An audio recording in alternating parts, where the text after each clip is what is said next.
Welcome, everybody. Hey, Dr. J. What's shaking? Happy Friday night. It's a party, party, party. What is happening? So there is that. Good evening. Hello, how are you? Happy Friday night.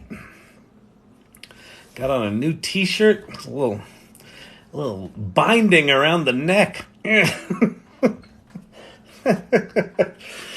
Oh, happy Friday, Cavruno. What's happening? What's shaking? What's going down? What's happening? What's happening with you? Yeah, see? Yeah, all right, yeah. All right, I think I put the makeup on a little too thick tonight. What do you say? All right. Welcome to the AI Learning Lab. This is aiLL, the AI Learning Lab. We'll let some people get in here. Say hello. Say hello. Good day. Good evening. Good evening. Welcome to the AI Learning Lab. My name's Vincent Price. That's a very old reference. Older than all of us combined. All right. Welcome. I don't know if you knew this, but this is the AI Learning Lab. And this is an AI Learning Lab. Get it? It's comedy. It's a visual comedic element. Welcome. All right. So what are we going to do here? We'll let some people come in. Then we'll talk about AI. And then we'll talk about going AI native. I put a new video up tonight. If you haven't seen my latest video, I think it's a fun one. I had a good talk in my AI office hours on LinkedIn today. Jim Ross, who's been in here before, and a guy named Miguel, they took a class called Being AI Native in Business or something like that.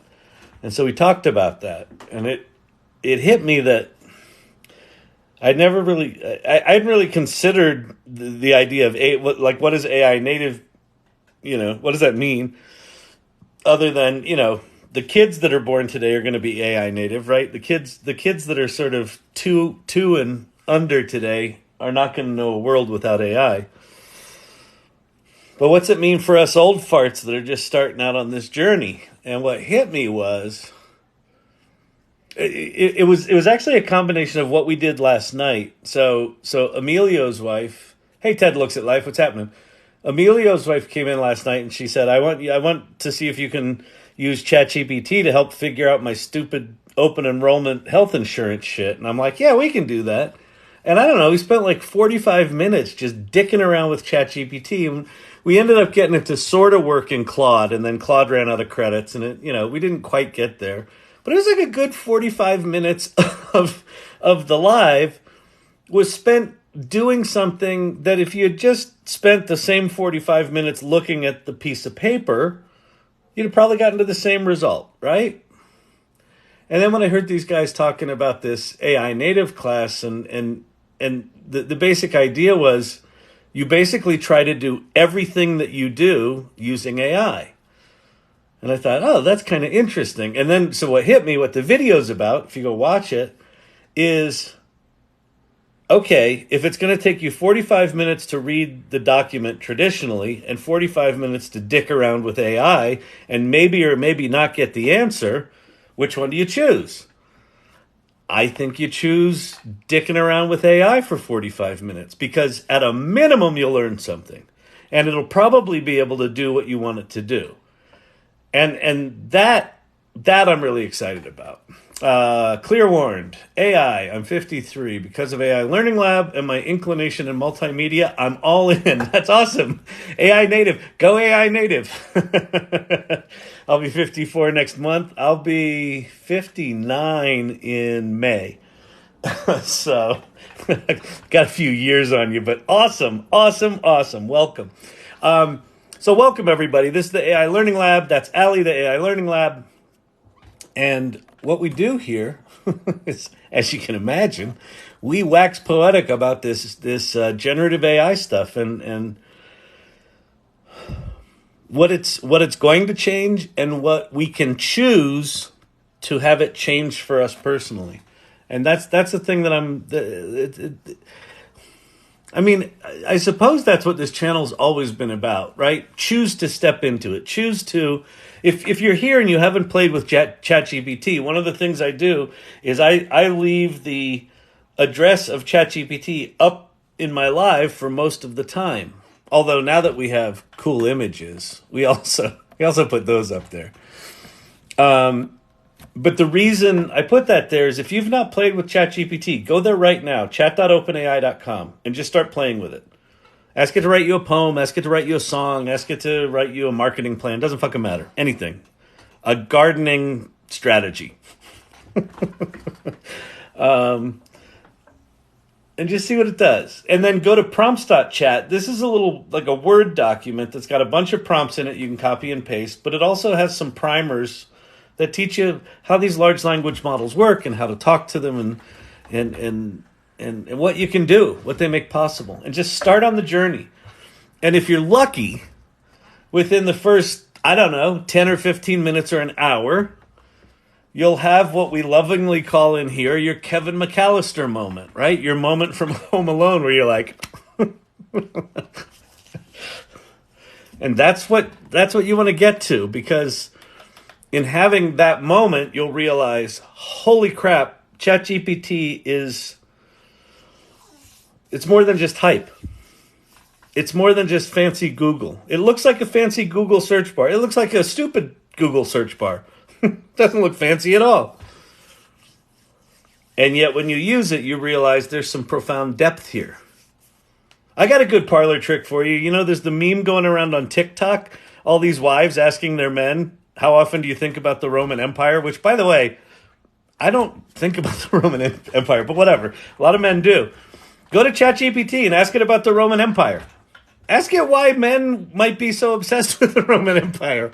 Maybe it knows. But just go start playing with it. And start to reveal to yourself why people are so excited about this. Because it's more than just hype. There's some profound shit going on. These things are called large language models. Because they've been trained on like lots and lots of language on the public internet for the past many years. 30, 40, 50, 60 years. And so they're reflections of us. We're large language models, right? Words go in, they process, ideas come out. That's what these are. Reflecting our humanity, amplifying our humanity. It's not just a search engine. It's not just copying and pasting and plagiarizing, which is one of the misconceptions. If you understand how they actually work, it's fucking mind-blowing. It's magic. Arthur C. Clarke. Any sufficiently advanced technology is indistinguishable from magic. That's what these are. Right, Champy? Champy just came in. He got excited about Arthur C. Clarke. All right. And so, men think about the Roman Empire. Women's equivalent is that we think about murder. Yeah, I saw that, Kavruno. I saw someone else posted on TikTok. She said, you know, either that we're going to be murdered or other people's murdered or us doing the murdering. It's always about murder. I thought that was awesome. By the way, if you see people in here and you're like, Kyle, you haven't really said anything yet, and there's all these likes, what the hell are these people doing? Meet the irregulars. So the irregulars are people that just show up here regularly, and they play games with themselves. They entertain themselves, and some of them actually mod the channel, and they will support you if you have questions and I can't answer it, I haven't gotten to it, they'll do that. They're super awesome people. And they're the ones that are getting carpal tunnel by doing this on the TikTok screen. Okay. So if you have questions about generative AI, pop them in the comments below. I'll do my best to answer them. Happy Friday, everybody. Welcome, everyone. And let's get started. Let's get started. And listen, sometimes in the AI learning lab, I act a little dumb. Sometimes I act a little dumb. Sometimes I act super smart. Sometimes you'll be very intimidated. I'll be all like intellectual, like you'll be like, oh my God, he's got qualifications. And then you realize, maybe not. I wonder if he's qualified. Is he a dum-dum? It's possible he's a dum-dum. You just don't know. That's part of the joy of the lab. You never know what you're going to get. We like to call it chat ADD. Why is that? Well, hang out. We'll see. It's also, there's a lot of time spent talking about my hair. No one else actually points it out. I'm apparently obsessed with it. But sometimes it just goes crazy, and then sometimes it looks like I'm a carpet salesman. It's just, I don't know. It's something that entertains me. All right, let's go. All right, so what I'm going to do, I'm going to go back, and I'm going to start answering some questions. I'm going to see some comments, and I'm going to comment on the comments. This is, you know what this channel is? This is like one of those reaction channels. Except reaction, instead of me reacting to people who've got talent, I'm reacting to people who are commenting. And then sometimes I'll call them a dum-dum. And then sometimes I'll be like, oh my God, that's a deep philosophical question. Let me talk for 15 minutes. That's how it goes. You never know what you're going to get here. Life is like a box of chocolates. You never know what you're going to get. Go, Forrest, go! All right. I think I have a coffee being made. Hold. I'll be right back. I smell coffee. I smell coffee. I smell it.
All right, Champy, let's do this.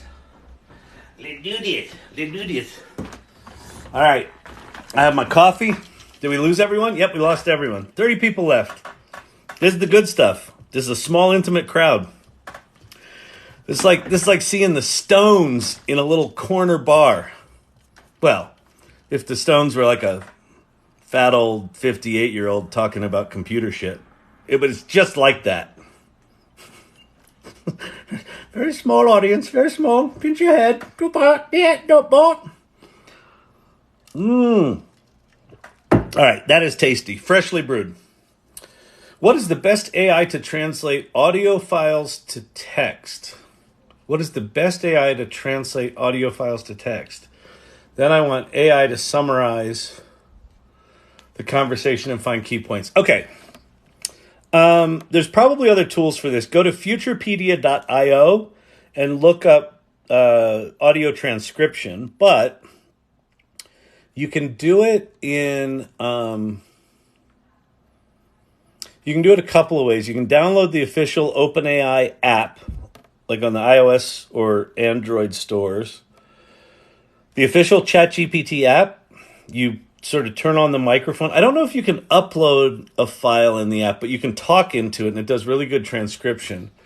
But if you want to upload a file... Oh, by the way, there's a new tool out. Let me show you this. Stable Diffusion, the company behind... Stability AI, the company behind Stable Diffusion, launched this thing called Stable Audio.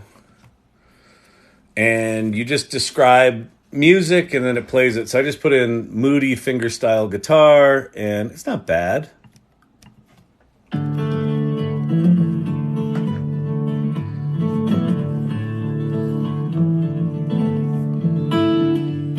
Oh, here comes Champ. He's a singer.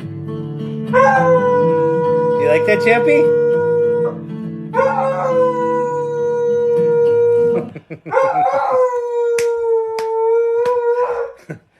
All right, buddy, it's done. It's good. That's good. It's a good boy. You're a good singing dog. You're a good singing doggy. Oh! Champy approves. Champy approves. Okay, so anyway, that is, go to stableaudio.com and you can play with that. It looks like their servers are very overwhelmed right now. But what's interesting about this is they're doing for music what Stable Diffusion does for images. So it's trained in an identical way. They took 800,000 songs, they tagged them, and then they turned them into essentially mathematical equations and sort of how do I put it, like mathematical versions of song signatures. It's not really the songs, it's song signatures. And then they when you put in your prompt, it sort of amalgamates a bunch of those signatures and then effectively denoises them, goes from a diffused model to a more focused model over a bunch of steps, and it generates music. So it's a really interesting approach. Okay, text to transcription. So what we're going to do is we're going to go to, you're going to go to Playground, their platform. So write this down because this is a pain in the ass.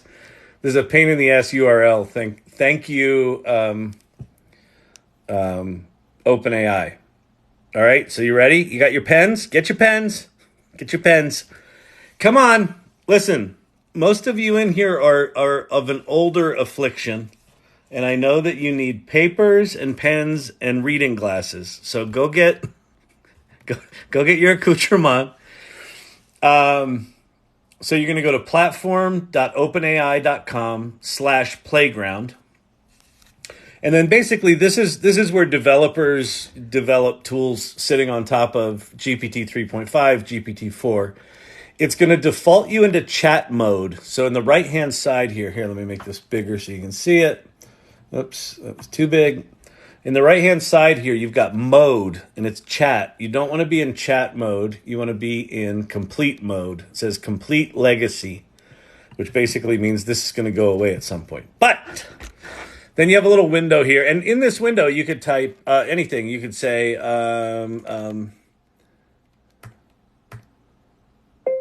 why are men so obsessed with the Roman Empire, ? It seems that almost every man thinks about it on a regular basis, and women are mystified why this is happening, period. Can you shed any light? Men are fascinated by the Roman Empire because of its impressive achievements in politics, warfare, engineering, art, literature, and architecture. So this works just like ChatGPT, but you can do other things like you can muck with the temperature, blah, blah, blah, blah, blah. But cool thing here is this little teeny microphone in the corner right here. This is access to ChatGPT's whisper technology. So you click on that, and then you can either start recording or you can upload audio from your computer. And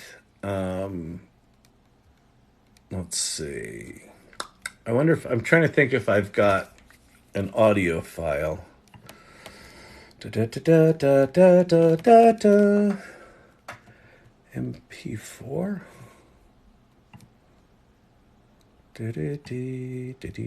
Not name MP4. MP4. MPEG movie. This Mac.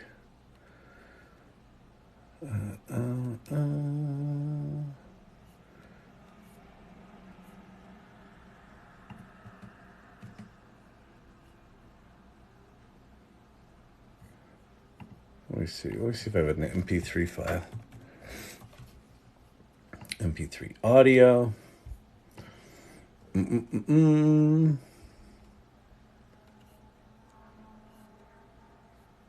steady climb. I don't think I have anything here. I didn't really prepare for this. Yeah.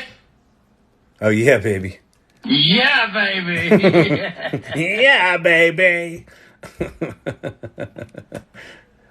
You've got mail. All right. Where's the beef?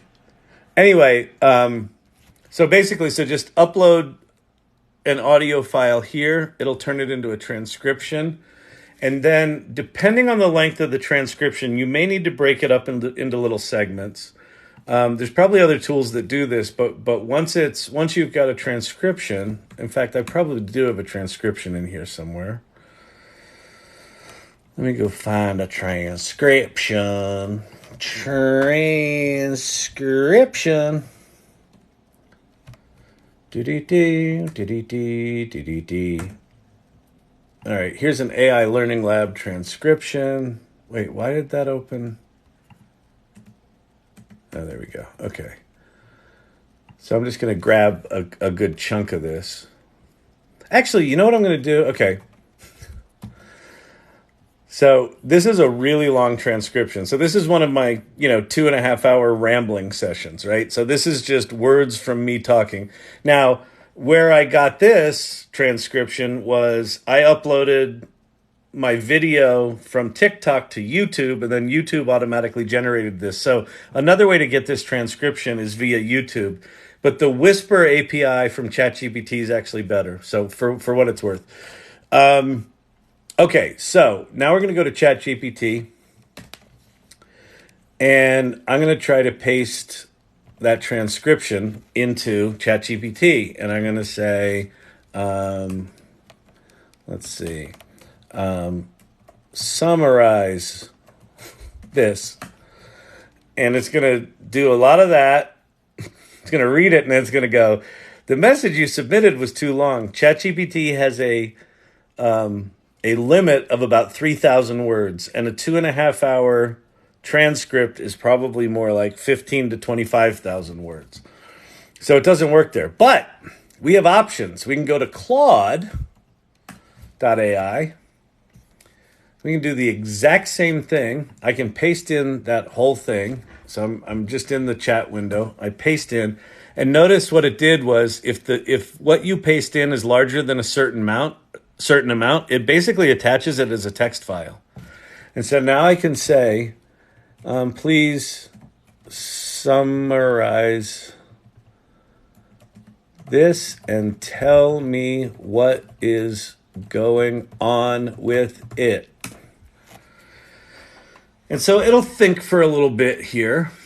So Claude, this tool is from a company called Anthropic. This is a bunch of ex-OpenAI people. So these are the people that developed GPT-3, the model that sits underneath ChatGPT 3.5. These are the people that developed it. They quit OpenAI and started Anthropic.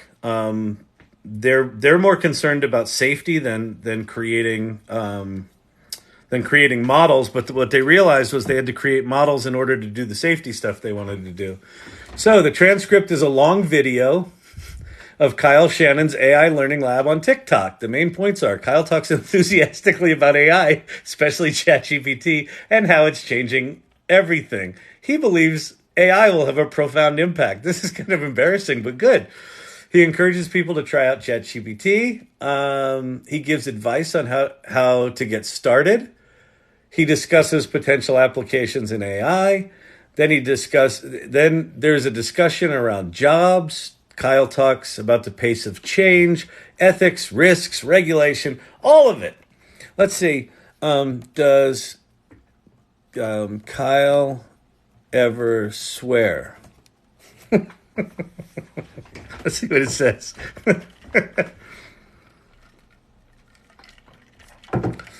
So anyway, I mean, this tool is quite remarkable at being able to. This was the tool last night when we were working with Emilio's wife with the PDF document that she shared with me about health insurance plans, and it parsed that PDF better than ChatGPT did. Yes, based on a scan of the transcript, Kyle uses some profanity. At timestamp 1:16:29, he says, "Jesus, Martha."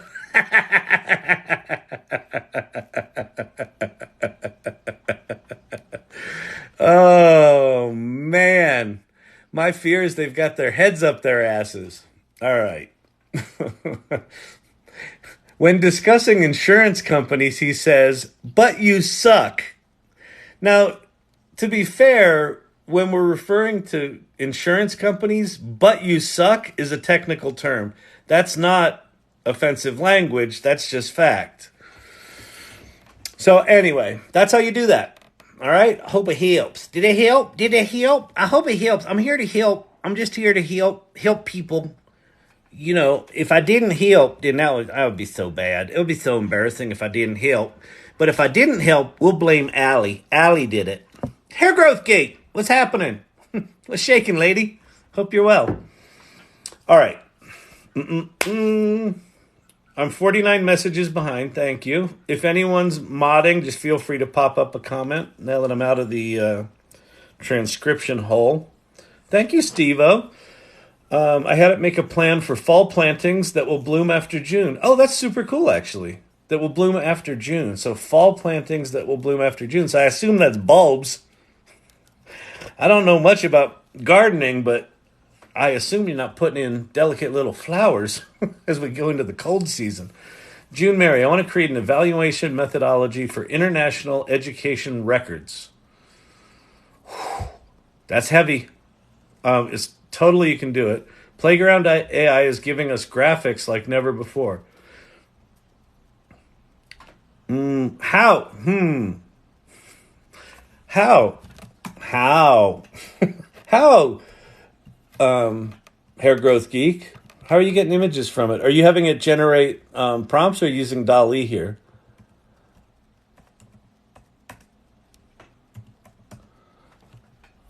I didn't know you could do. I didn't know you could do images here. Do share how you're using Playground to get images. That's pretty cool. And then we will share. Oh, by the way, that's one of the I guess one of the purposes of this channel is I'm doing everything I can to share what I'm learning in real time, right? That to a great degree, the AI Learning Lab is something for me to be able to process all the crap I'm learning and get it out of my head. One of the things I encourage is, we can customize and optimize using Google Image Analyzer. Oh, cool. Oh, very nice. That's super cool. As you start learning, as you start playing with this stuff, even if you're brand new to it, talk about it. Talk about it at work. Talk about it with your family. Talk about it with your friends, even if they think you're fucking weird. It's important. I just keep playing with it and learning, and then I get better. All text. Okay, cool. Got it. Yeah, it's amazing. There was Ethan Mollick did an interesting LinkedIn post, I don't know, 4 days ago about a study where one of the research groups compared human prompting and ChatGPT prompting and the quality of the results. And ChatGPT writing prompts for itself beat the humans. Beat the humans. So that's pretty cool, and that's what you're up to there. I like it. I dig it. I support it. Anyway, as you learn this shit, share it. And there's a couple of reasons for it. One is just that thing of you learn more when you teach than when you have someone tell you what to do. If you have to figure out how to articulate an idea of something you learned, it helps you learn. So do that. Here, let me pull up Hair Growth Geek. If she's around. I don't know if you're camera friendly. I don't know if you're camera ready right now. If you're not, that's cool. But one of the things is you'll learn better. The other thing is with teaching is you'll teach people, like people in your life, even the ones that think you're really weird. Hang on, settings. No, that's not what I wanted to do. Hold, please. Dual camera. There we go. Bang. All right. Had to get my doggy back. I like doggies. Doggies is good. My family is planning an AI intervention. They think I don't know about it. Yeah. Be willing to be intervened by your family. Be willing to be that weird. Because here's what's going to happen. Some people you're going to teach it to, they're going to be really appreciative. They're going to want to learn. They're going to jump on the bandwagon. They're going to be like, woohoo. Other people are going to be like, whatever, I don't care about AI, blah, blah, blah. And they're going to go away. And then other people are going to be resistant to it and think you're weird and, try to diminish you and put out your spirit. And don't let them fucking do that. Sorry, in PJs. No, that's good. But what's going to happen is this. the people that are resistant to it right now are doing that either out of fear or ignorance. And at some point, when these tools start invading their work and it becomes clear to them that something's shifting and they don't know what to do, they're going to come to you because they know that you're someone in their life that knows about this shit. Oh, that's something she was talking about at dinner 6 months ago. Maybe I should call her. Can you help me learn this? Right? So I just think it's an important service. I think the more people that are prepared to at least understand, the nature of what these tools are, how profound they are, what they can do well, what they can't do well, and really start to live in this idea of being AI native, that whenever you got a problem to solve, the first thing you think of is, how can I use AI to do it? Not because it can necessarily do it better, though it likely can, but because in you trying to figure out how to use these tools to solve that problem, you'll do what we did last night. We tried ChatGPT 2 different ways, and I couldn't get it to work. And I think I'm pretty good at this shit, right? And we couldn't get it to work. And then we went over to Claude and got it to work. And just in doing that, the amount of time I spent on that, I learned a ton. I don't know if anyone in here learned a ton because I was kind of all over the place. Bing went bonkers today with pictures and videos. It took an hour to allow searches. I'm done. Yeah, Nancy. So here's the deal with Bing. Bing. Bing got kicked off my adults table, right? My adult table now has ChatGPT, Claude, and Bard. And if you've been on this channel for a while, I made fun of Bard hard for a bunch of months. And Bing is down on the kids' table with Pi and Poe and Perplexity. Perplexity actually probably deserves to be up at the adult table, but Bing is definitely down here. So, because, it's the safety guardrails on Bing. So whatever, I don't know what's going on with Microsoft, but, they're being Microsoft. The funny voices not only help, but do something. I didn't know what that said. Oh, but heal my soul. That's good. That's good, Winston. I'm glad I'm soul healing. I will never contradict you again. That's cute. You can customize to optimize. Wait, we can customize to optimize. Wait, what is going on with my comments are just jumping all over the place. I learned a lot from the ChatGPT failure last night. Oh, good, Andrew. Thank you. I'm glad. Thank you for saying that. Like sometimes when I do stuff like that, I don't know if it was a complete waste of time because I know it was long. It was like if someone was flipping through TikTok. It wasn't as good as like, honey, is this thing on? That'll get them to stop.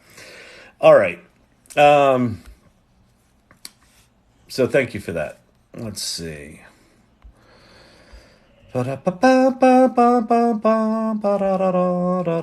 don't know where I am. Am I toward the bottom or am I toward the top? Let me see. Oh, very cool. I love that one. I don't know what that's called, but that thing's so cool. Thank you very much for that. And so there's that. Just made it to level 11, and it is a competition. So in case you're keeping track, I don't know what level you're at, but if you're not at level 11, time to step up your game. Apparently, I learned a lot from the ChatGPT failure the other night. Thank you for that, Hair Growth Geek. Thank you for the rose by any other name would smell as sweet. Oh, very lovely, Winston. I love it. It's the cosmos beyond. Billions upon billions of stars in the sky. Oh, very nice little puppy. Thank you, very nice. Oh, Hair Growth Geek, level 11. See? You got there. All right. Not necessarily bulbs. Many weren't. Oh, very cool. I guess it could be seeds too, right? I had issues with words in Discord.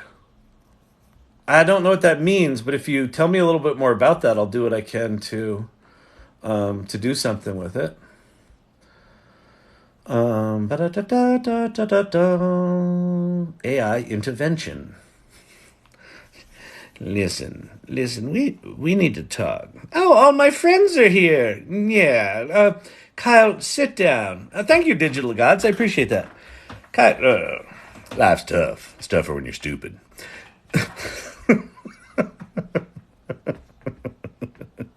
Did you see the video of the dude? There's like some dude in New York, and he's doing the NPC thing. He's like, and a hat, and a hat. Thanks for the hat. Thanks for that. He's doing all that stupid shit on the street.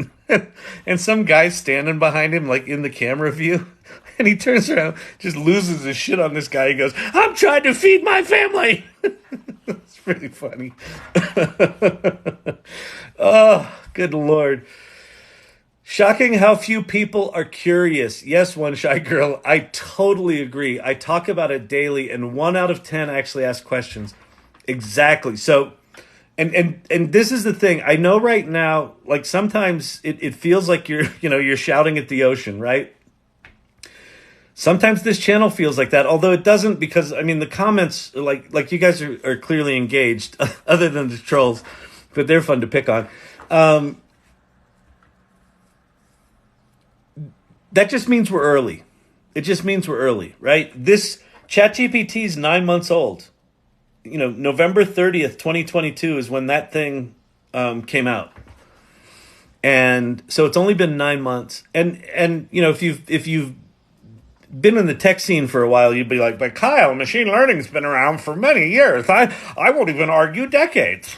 Yes, it has. That date, the date that thing came out, is the equivalent of when the World Wide Web came out for the internet, right? The internet was all command line. Tim Berners-Lee comes out with this thing called the World Wide Web. And once we have browsers, now you can just point and click on websites, right? You can click here and jump to another website or jump to another country. That was the big innovation. It was actually an interface thing. That's exactly what that is. So there's an inflection point in history, and we're only 9 months into it. These tools, as profoundly powerful as they are we're just scratching the surface with what they're able to do.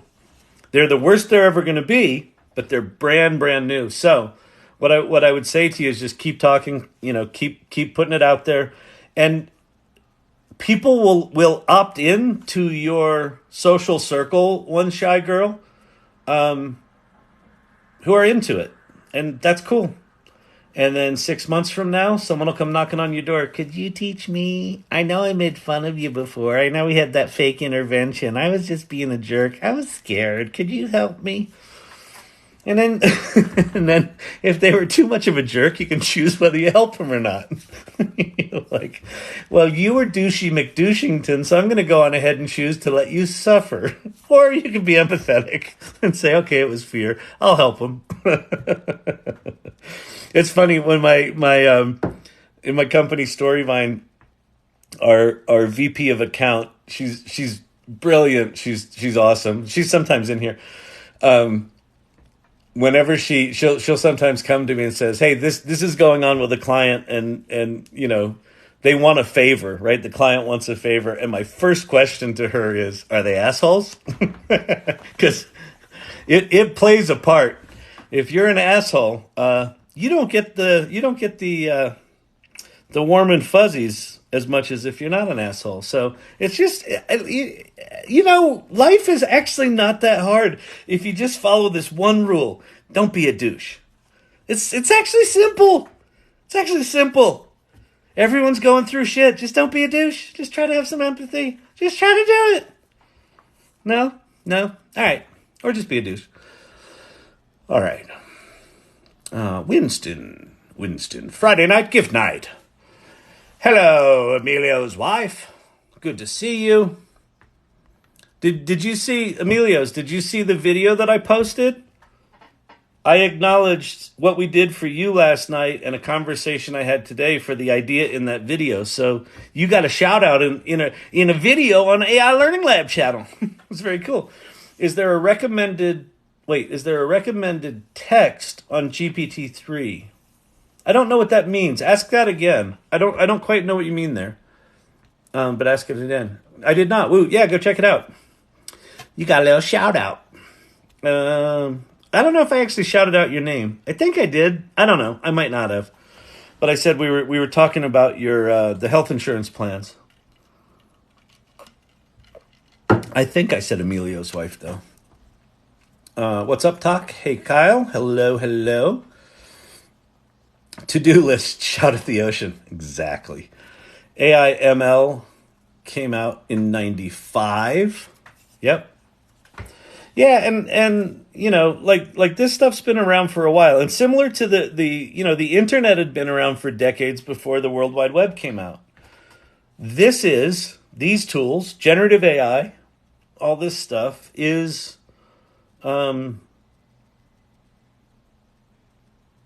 democratizing that power to the rest of the world, to the rest of humanity. You don't need to be a mathematician. Douchey McDouchington. Book? Is there a book, Zippy to Pinhead? By the way, Zippy to Pinhead? 10 out of 10 on the name. I would appreciate you camel casing the words so it's easier to parse, but it's solid. If you'd have done Zippy the Pinhead, it would have been 8.5, 9, but Zippy the Pinhead, 10 out of 10. Solid. Like it. Telegram upon sending, 21. I do not know what that means, but that's probably just because I'm old. Doesn't allow screenshot. Oh.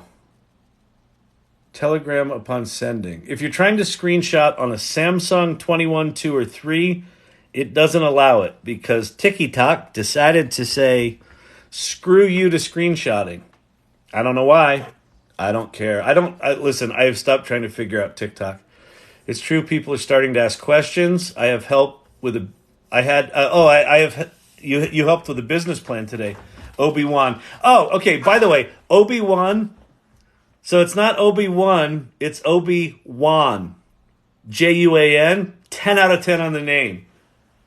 Oh, man, you almost break a 10. That's a great name. I love it. It's awesome. I need to figure out a good assignment in my stats class that still aligns with my course outcomes. I need to figure out a good assignment in my stats class. So, Brother 52, I mean, so going back to this idea that I hit on today or that I kind of internalized today. Someone else hit on it because they're teaching a fucking class on it. But this idea of being AI native, what I would say is, wait, where did... Oh, Digital Gods finally got to shove the robot stuff right in ideogram. Cool. I think you posted that in Discord, too. TikTok just jumped me somewhere. Oh, here we go. Brother 52. Okay. I need to find out a good assignment in my stats class. So what I would say is this. I would go to ChatGPT right now, or whatever, Claude, and whatever the large language model of your choice. Tell it about your stats class. Tell it about your course outcomes. And then have it give you 10 ideas for a good assignment that, with some criteria. Like you define what good is. Like come up with 10 assignments that accomplish, the following goals, or that, provide the following challenges, or make it interesting, whatever it is. Have it give you 10, and then when it gives you 10 ideas, pick the top 2 and say, I like 3 and 7, give me 20 more that are more like those. And just see if you can get ChatGPT to give you all that. And this is the thing. This is my new thing. The video that I just posted today, this afternoon, is the challenge is, rather than only going to ChatGPT when it's obvious to go to ChatGPT, whenever you have a problem, go to ChatGPT or whatever, Midjourney, or whatever the tool is. That go to some AI tool. Spend the time, no matter how ridiculous it seems, trying to solve it with AI. Because you'll probably be able to do it for one thing, and then if not, then you just learn something. So anyway, I'm really excited. That's my new. I'm all excited. I'm all excited. Can you tell that I'm excited? I'm all excited. I really want to have it summarize a video transcript, but worried that's too complicated. Brother 52, I just did it. I just popped in a 2.5 hour transcript into Claude. Do it in Claude. It's not too complicated. Like literally copy and paste the transcript. Copy the transcript out of whatever thing you've got it in, paste it into Claude.ai, and tell it to summarize it, and then start asking it questions about it. It's remarkable. It's remarkable. Do I recommend any book on GPT-3 language? No. So Zippy to Pinhead. Here's the deal. Okay, we're gonna go a little smarmy for a moment. So all of these tools right now, all of the AI tools, are what I lovingly refer to as janky pieces of shit, including ChatGPT. Not because the companies are bad, not because the technology is actually a piece of shit. It's just that it's janky. Why is it janky? Because it's all new. Generative AI, the ability to interact with ChatGPT, there are likely lots of books out there about prompting. Most of them were probably written with ChatGPT or GPT 3.5 or GPT-4. No one is an expert right now. These tools are changing incredibly fast. In fact, I heard last night on the live here, someone said to me, Google's new Gemini model has been released to select customers. That's their new replacement for Palm 2, the stuff sitting underneath Bard, which it's actually pretty good right now. But apparently Gemini is quite remarkable. I haven't played with it. I haven't touched it. But whatever book you would have read on ChatGPT, when Gemini comes out, if it's multimodal and if it's better and if it does certain things better and maybe it uses a different kind of, natural language, maybe it likes structure or it doesn't like structure. We don't know. But when it comes out, whatever you learned for ChatGPT is likely going to be not as relevant all of a sudden. So my advice right now is if you can find, a channel like the AI Learning Lab or Rachel Woods or Mackenzie Bowes, or, you find some TikToker or some YouTube channel where the voice of the person doesn't bug you.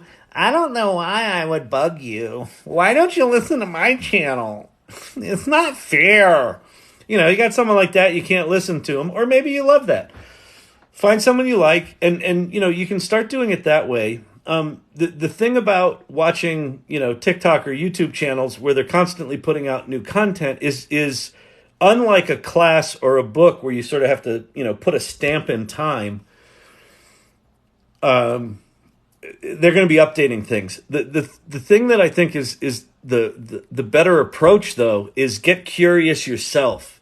Start understanding how prompting works. Start understanding the difference between, a Google prompt, which, Google has sort of trained us that you put in sort of the minimal amount of words, because if you overcomplicate a Google prompt, it tends to just give you really shitty results. These things are kind of the opposite. If you give it too sparse a prompt, it doesn't really have enough context, and the way they work, it just gives you generic answers, and it's just bad. But if you give it lots and lots of context, if you start to have a conversation with this thing, it starts to get better and better and better. You can learn that from a book, but the book is going to be so out of date that I would, Shy Girl, or I forget what your name actually is, what your handle is, but Shy Girl was talking about, she's, 1 out of 10 people she talks to even asks a question, and probably, 1 out of 5 of those is actually truly engaged. But the 1 out of 5 that's truly engaged, now she's got a community, start a community of people that are curious about this stuff and exploring it. Join the AI Salon. So this is a group that I started in December of last year. So if you go to the salon.ai, there's a bunch of links there. It's a link tree. The first one talks about the salon and what our values are. The second one is the meetup. We have bi-weekly meetups. And then we've got a Discord channel where you can go in and ask questions. You can play in Midjourney, things like that. I would just start, just sort of dive in. Get curious. Learn on your own, because the stuff's moving too fast to feel. What I think the risk is of taking a class or reading a book is that you'll think you've learn to not. You'll think that the actual answers are in the book or in the class. They're not. The only thing that's in the book or in the class is sort of a step up to get you curious enough to start learning more. Because it's going to be the next 2 years is just going to be, you're going to have to learn. This is not a low energy next 2 years, by the way. You can sit back and not participate and let this stuff just blow through the economy. But if you want to participate in this stuff, you're going to have to be fairly active. All right. Cut and paste the syllabus. Yes, do that as I'm experiment. Oh, yeah. Cut and paste the syllabus for that stats class. Absolutely. Pop that in there. Pop in. Yeah, have it. Yeah, exactly. Good. As I'm experimenting, I'm finding that ChatGPT is giving me better info than Bard or Bing. Yes. So GPT-4 in particular is so to put it in context, Bard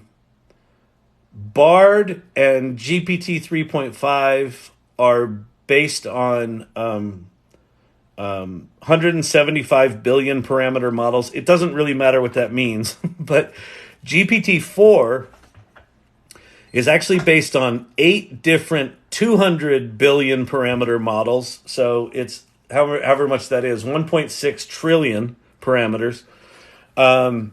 So GPT-4 is markedly better. Now, the GPT-4 at OpenAI.com is very, very different, or the ChatGPT-4 at OpenAI.com is very, very different than the ChatGPT at Bing Chat. So both of them are based on the GPT-4 foundation model, but however they coded this app and whatever safety guardrails they put into it have essentially made it functionally unusable. I think Bing Chat at this point is useless. So the more I'm using it and the more it keeps telling me, well, I'm not even going to answer that. You're just too nasty. I'm good enough. I'm smart enough. And doggone it, people like me. It honest to God, Bing is like the Stuart Smalley of the ChatGPT models.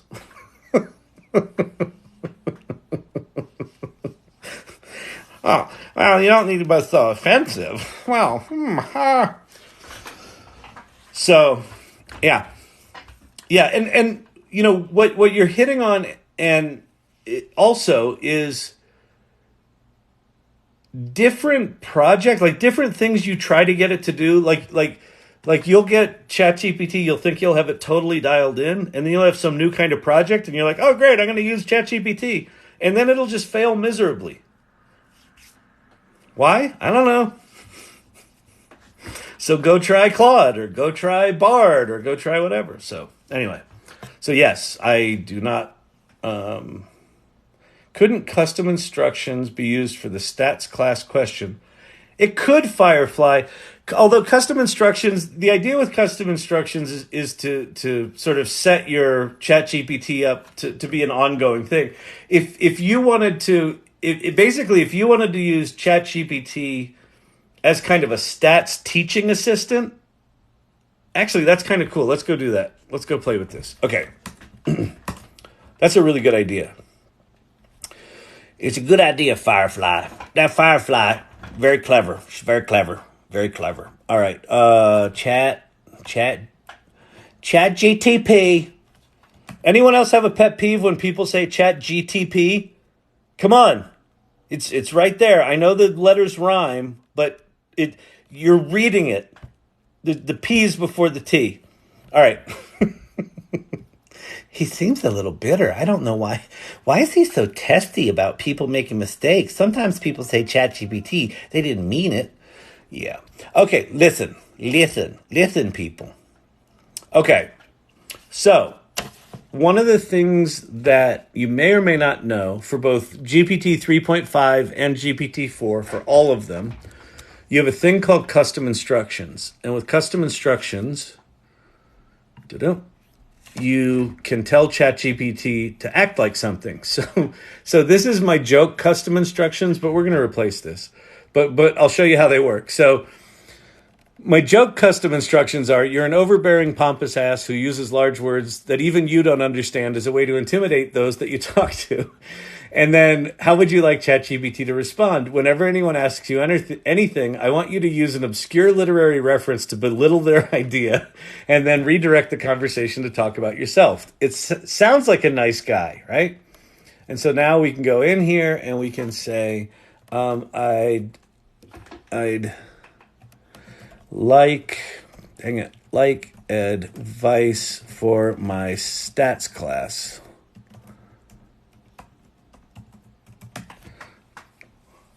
Statistics, a subject often misconstrued by the uninitiated. It reminds me of Mark Twain's humorous observation, facts are stubborn things, but statistics are pliable. Now allow me to indulge you with a profound insight. In my extensive intellectual repertoire, statistics are but a mere footnote. Nevertheless, I shall grace you with my wisdom, right? So the custom instructions basically turn ChatGPT into whatever the hell you want it to be. So what I'm gonna do is I'm gonna turn off the pompous ass for a moment, and I'm just gonna use GPT 3.5, and I'm gonna say,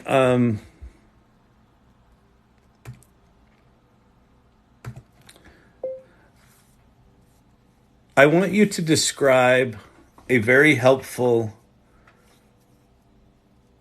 statistics professor in a way that gives their background, their teaching philosophy, and their areas of expertise.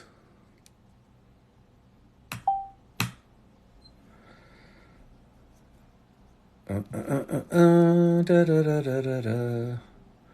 right, I think that's too many words, so I'll say, that's great, but the professor doesn't need a name, and can you consolidate this description into 2 or 3 paragraphs so that it's more concise? All right. So, statistics professor holds a PhD in statistics, a master's in applied mathematics. Their research, particularly in Bayesian statistics and hierarchical modeling, is widely recognized in the field with a deep understanding of mathematical foundations, blah, blah, blah, blah, blah, blah, blah, blah. Okay, perfect. So now we're going to say,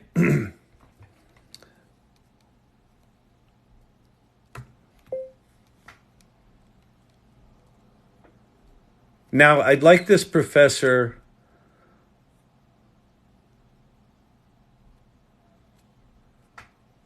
to be very helpful whenever anyone asks a question. So can you describe how this professor should respond in the different ways people might ask them questions about statistics? And this will all make sense in a second. I assume you know where I'm going with this. So what did it do here?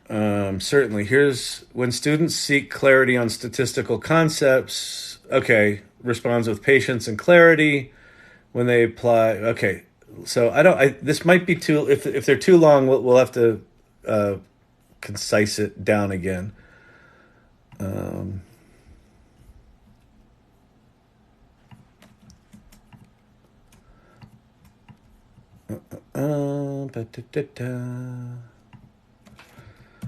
Okay, so now we're going to go into custom instructions.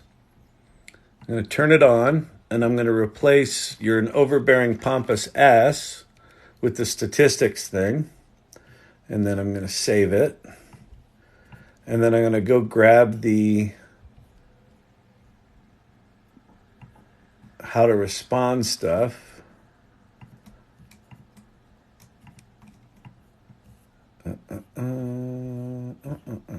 Come on.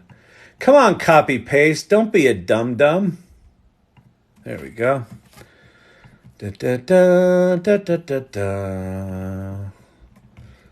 Paste. Okay, I have too many. I thought that might be the case. So we're going to go save. We're going to come back out here. again, please consolidate the instructions. What's going on? Into 2 to 3 paragraphs. So let's see. Known for unwavering commitment.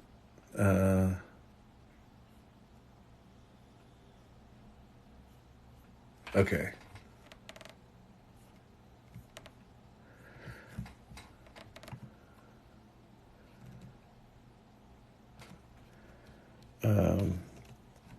Rewrite the instructions to refer to the professor as you.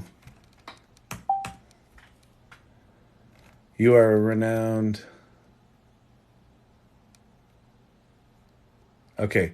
When faced with conceptual questions, you excel at simplifying complex ideas and relatable concepts for practice. Okay. So basically, why I went through that long and really boring exercise. I'm sorry I wasn't talking enough about what the hell I was doing there. So if it wasn't obvious, I had ChatGPT describe a statistics professor, and then I had ChatGPT write us how that professor would respond anytime someone asked questions. So now we've got a ChatGPT that's been trained up to be that. So now I'm going to go to GPT-4. This is going to be a bit slower, but let's see.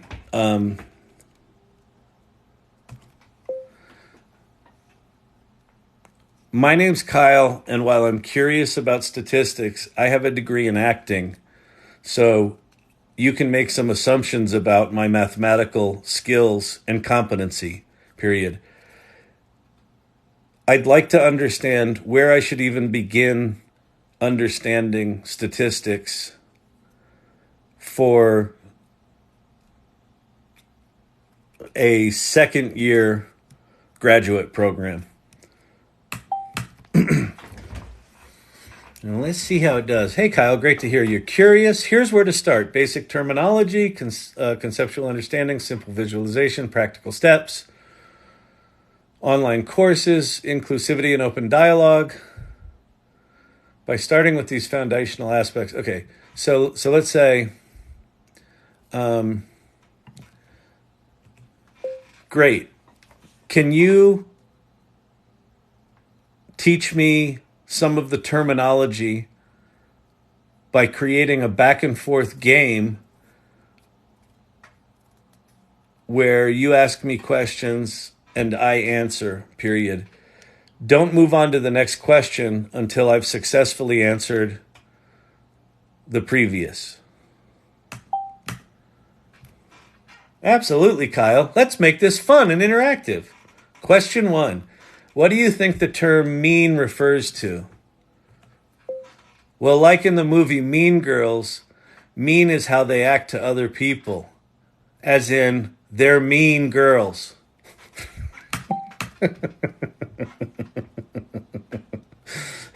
Haha, I appreciate the movie reference. I was just joking. I think mean means the average. Is that right? You got it, Kyle. The mean in statistics is indeed the average of a set of numbers. You find this by summing up the numbers in the data set and dividing by the number of items. So anyway, so I now have a ChatGPT that I could probably, and if you know anything about statistics, you could obviously, make this much more specific and much more interesting. So anyway, yeah, that's a really good idea, Firefly. Thank you for that. That was cool. Okay, I'm a little winded. I'm a little tired. What'd you do Friday night? I don't know. I listened to some old guy talk about janky pieces of shit. And he turned ChatGPT into a statistics professor. What have you done with your life? I don't know. It's not good. It's not pretty. It's not pretty at all. Oh, yeah. Y'all see this from last night? This is a good one. Dee. The nasty lady. Nasty. She's nasty. Sam Corn's in the house. What's happening, sir? Good to see you. Good to see you. Good to see you. All right, let's see. TikTok, I lost my place. All right, thanks for the stats demo. Need to take the class.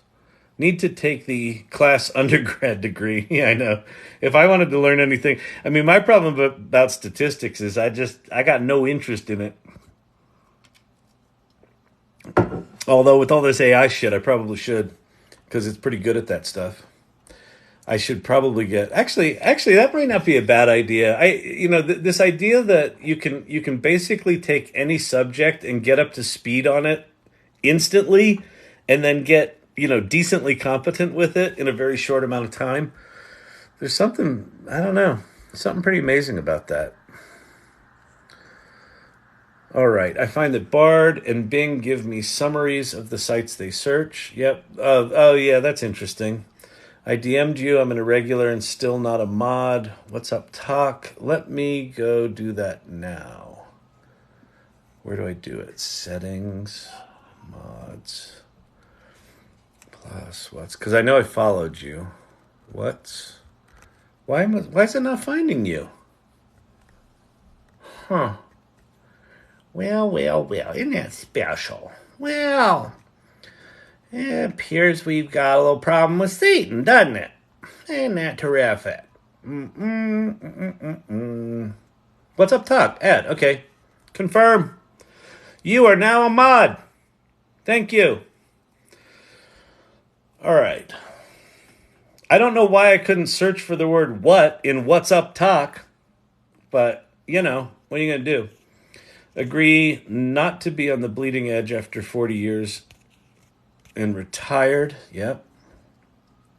Good thoughts. Cart before the horse seems to be a thing nowadays in IT. Absolutely. Winston, I just shared the live with someone by accident when I picked up my IPA. I didn't notice who.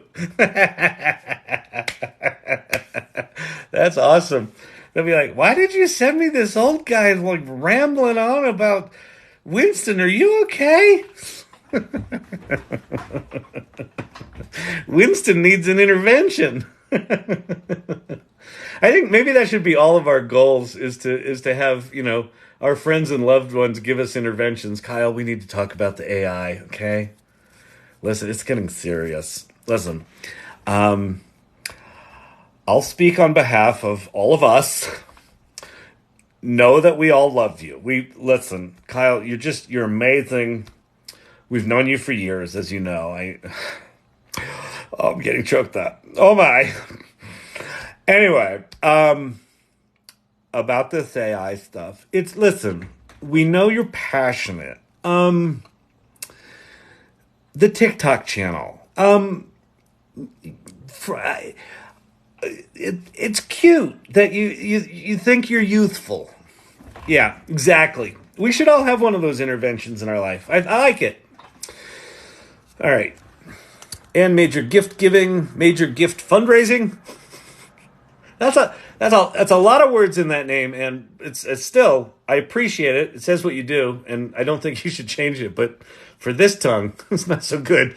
Just interested in new tech, always curious. Well, this is tech it's good to be curious about this tech, because it is not going away, and it is going to affect, everything. Hair growth geek, thank you for the lovely heart. I like to wear the heart on my sleeve. Huh? That's facts. All right. I think prompting will change as the models improve as well. I'm a librarian, so yes. I think that learning prompting right now is kind of the equivalent of learning to do math longhand, knowing that calculators exist. Now, the calculators don't quite exist yet, right? 2 years from now, I don't think we're going to have to do much prompting. We're just going to sort of say what we want, and it's going to go figure all that shit out. It's going to prompt itself. They're going to be autonomous agents. So I don't think long-term that you need to understand prompting. That said, if you're in the development side of AI, I think it's going to be an ongoing requirement. But even if you're not, as these tools get more sophisticated, if you've taken the time to learn prompting right now, you're going to be much better at using those tools when they get more sophisticated, because you're going to understand how they work and how they do what they do and how it's different from how it used to be, all that sort of stuff. Little green dude. I like that. Started following me. Thank you. It's funny. My friend David Levine from back in my New York days, he had a band called Little Green.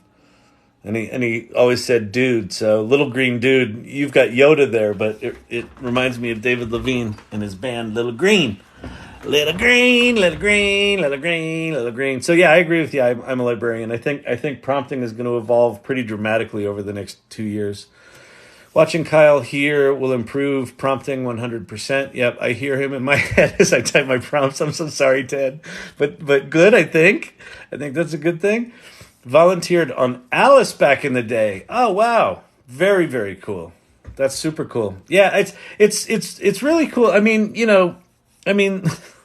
listen, there are advantages to being young. Like, would it be good to be young again? It would be good to be young again, with this much life experience. But I think anyone who went through anything in the early days of the web and having experienced starting in the early days of the web and kind of riding that thing up and not thinking there'd be another one of those in my lifetime, and knowing that we're at the beginning of this one, like, I can't tell you like the level of well, no, I can. You obviously can tell I'm a little excited about this shit, but it's like, people sometimes say to me like, how do you have so much energy? I don't know. It's because like I don't want to miss a fucking moment of this. Because here's the deal. I mean, this may be self-evident. You don't get to be at the beginning of something this transformative ever again. Like I was in my AI office hours on LinkedIn today. Jim Ross was in there, who's sometimes in the lives, and I said, and he owns and runs storage facilities. And I said, what are you doing with AI? And he said, oh, I started back in November. Well, fuck, he started at the beginning, right? And even if you're just getting in now, you're not, like, we're 9 months into this thing. This is the beginning. Like, you don't get to come back here. You don't get to say, I knew what it was like before these tools got good. I knew what it was like to understand how they worked. So, yeah, it's an amazing time. It's a dang amazing time. It's a dang amazing time, dang it. You know what I'm saying? You know what I'm saying? Do you know what I'm saying? Listen. We got to talk about this AI stuff, Kyle. It's just not right. It's just not right. We go down to the VFW. You ain't been hunting in forever. Do you even fish anymore? Do you own a fishing pole? Or is it all like, I'm AI now? You can't catch a fish with AI, can you? Oh, I suppose you're going to tell us you could do that too. Good Lord. You want a Pabst? You want a blue ribbon? No? Yeah, I figured not. Because you're probably like, oh, I got to have my wits about me to learn about the AI. Well, anyway, we're thinking about you. Come on down to the bar if you want to, I'll buy you a drink or something maybe if the paycheck clears, It's rough. It's rough. But anyway, I don't know. I ain't learning this AI stuff. I mean, them fucking robots, they're going to take us out. They're going to take us out. And I don't know what you're doing there, but you always been a little different, I mean, I like you, but the guys are talking. You're just not the same. So anyway, that's how I grew up. Gemini, I believe 5 times, GPT-4 at launch 20 times in a year. Yeah, but is that coming from Google, or is that coming from people that are using it? Because I don't know what 5 times GPT-4 at launch is. Because GPT-4 is 1.8 trillion parameters. It's 8 different models. They're calling it a mix of experts model.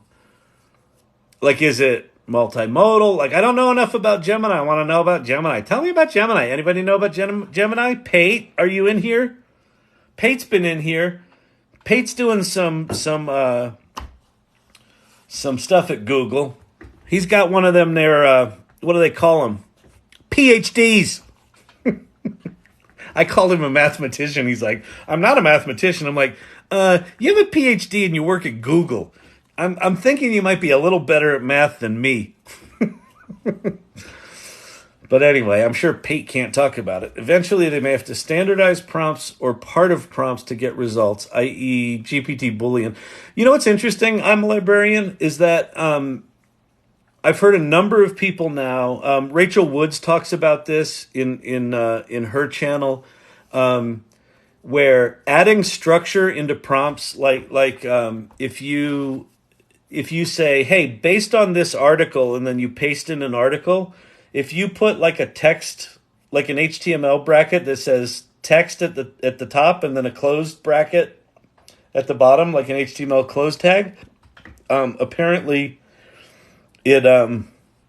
these tools act better because it really clearly demarcates the different sections of your text. So apparently adding structure to ChatGPT prompts is effective. So that might be something worth experimenting with.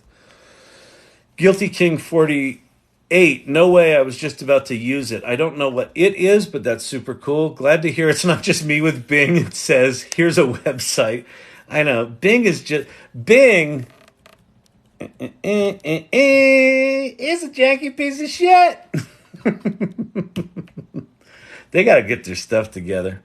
GPT-4 also has specialized plugins to customize your project search. Yep, ChatGPT does not.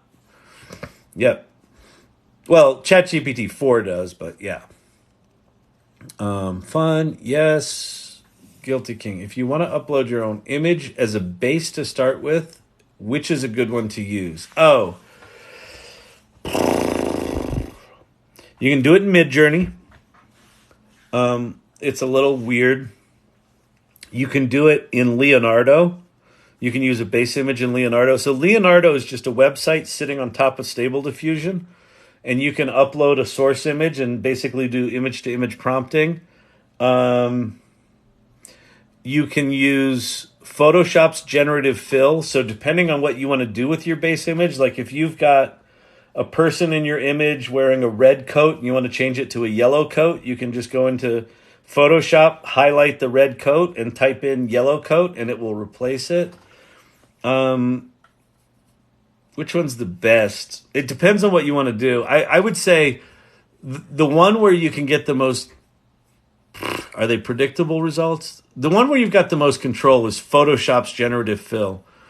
Stable Diffusion and Midjourney, in terms of their image-to-image stuff, are both fairly unpredictable. So, now... If what you want is to like start with an image of yourself and kind of have it take creative liberties and make like a really stylized version of yourself, then I would say Stable Diffusion and Midjourney. If you want to take like, you can make money with ChatGPT. If you want to take a photograph of this button and put it in the middle of a field somewhere, then I would use generative fill for that, right? So it depends on what you're trying to accomplish. Chat ADD, that's it. Don't you just love Chat ADD? Well, hello there. Can't stay long because I've got Rosh Hashanah tomorrow services, early tomorrow. Happy Rosh Hashanah, Sam, but thank you for hanging out for a bit. Can't resist stopping in. I'm so sorry. Hey there, Firefly. It's cool you're connecting with each other. I love that. Hey, irregulars. I hope you're all having lovely evenings to you too, sir. Great to see you. Thelonious. Can it take on the personality of the skipper and SS Minnow and treat me like First Mate Gilligan? Yes. And I think that has to happen. So we're going to go do exactly the same thing we did with the statistician thing. So wait, I got to go turn on. Okay, so for those of you that are new here, what I'm doing is I'm going to go play in ChatGPT's custom instructions. So before I made it a statistician, and I'm going to kill all that. And then, okay, so we're going to go expert stats professor. So basically, I'm going to go into, why didn't this load? Come on. Load. Okay. So here's a cool thing you can do. So if you've been here for a bit, so what I did before was I had ChatGPT describe a professor, a professor of statistics, and then I had it describe how it was going to behave and answer questions. So now what I'm going to do is I'm going to say,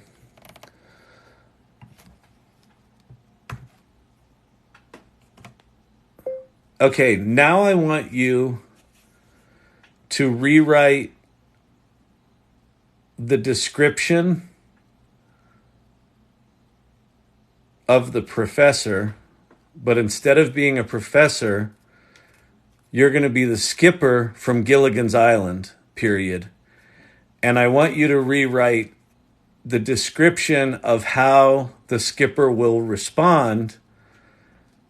And I want the skipper to respond only as if you're Gilligan and you're a bumbling idiot that frustrates the heck out of you. All right, so hopefully, what I've found in the past is that ChatGPT is actually really good at this.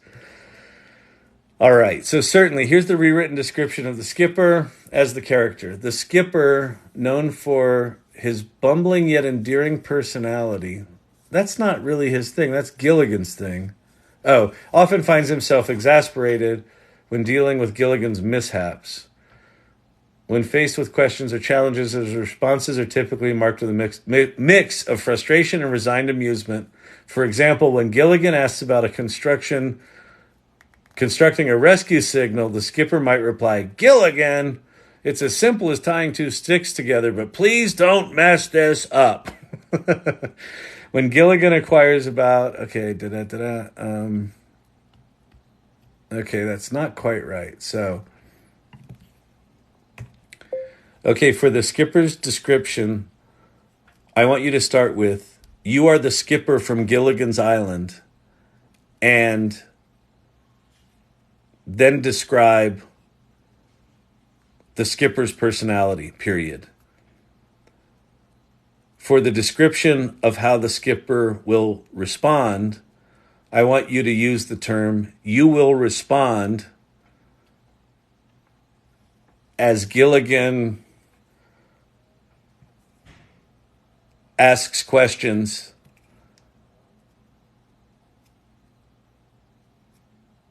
period." Provide details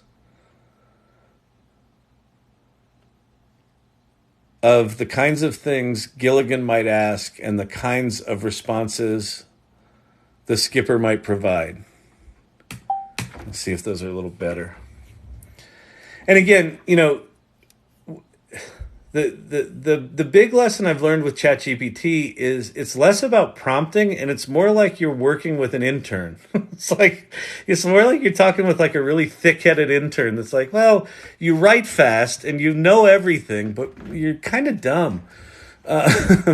Okay, you're the skipper from Gilligan's Island, a character known for strong leadership, rugged demeanor, and a perpetual frustration by Gilligan's antics. Perfect.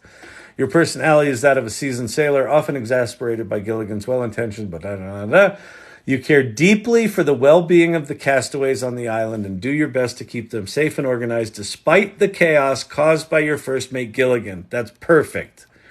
As Gilligan asks questions and seeks guidance, your responses are colored by the history of Gilligan's mishaps.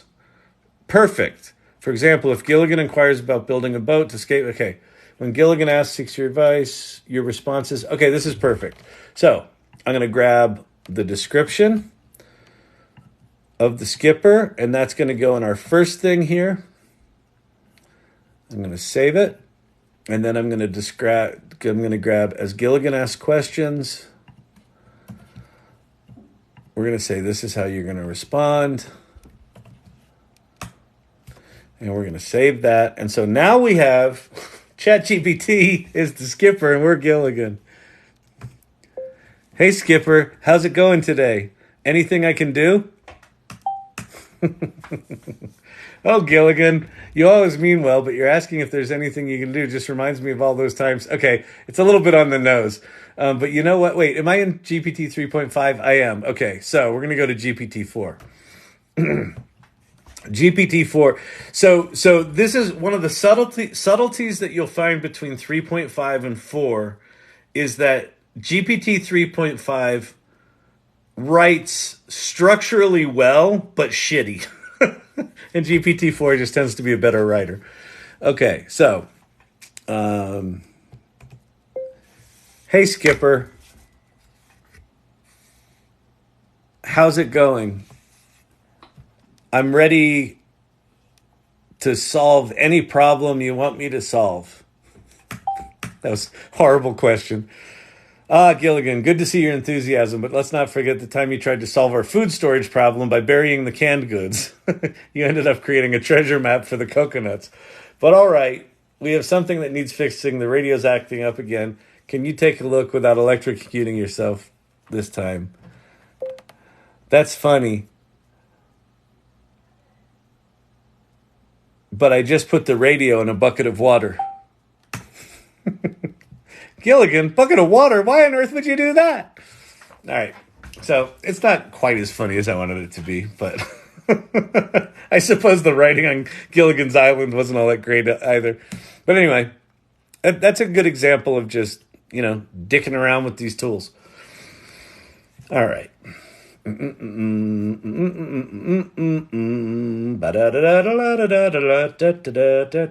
ChatGPT, right? Yeah. Well, have ChatGPT write a Gilligan's Island treatment where they get off the island in the same day, series over. Actually, that's not a bad idea. I'm going to say new chat.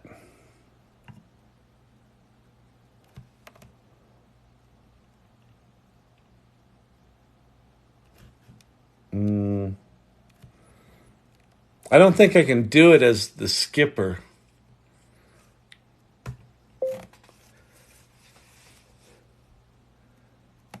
Hey, Skipper, I want you to come up with a plan for getting us off the island today. Do you think that's possible? Gilligan, oh boy, remember the time you tried to take charge of our escape plan? Yeah, no, I can't do it. I can't do it with this as the custom instruction. I would in that case I would basically say, you're a writer that is writing the sequel to Gilligan's Island, and it's a real time 3-hour exercise that gets them off the island. They patch the boat and leave, something like that. Moderator pinned comment. Oh man, I was wondering why the writing was a bit mediocre because it was still 3.5 and not 4. Yep. Thanks for the stats demo. I need to take the class. That was interesting. I used ChatGPT to write a song, but how do I get the keyboard chords for the songs using ChatGPT? So you just ask for it. So let me do GPT-4 because it's better. Write me a country song about rich men north of Richmond.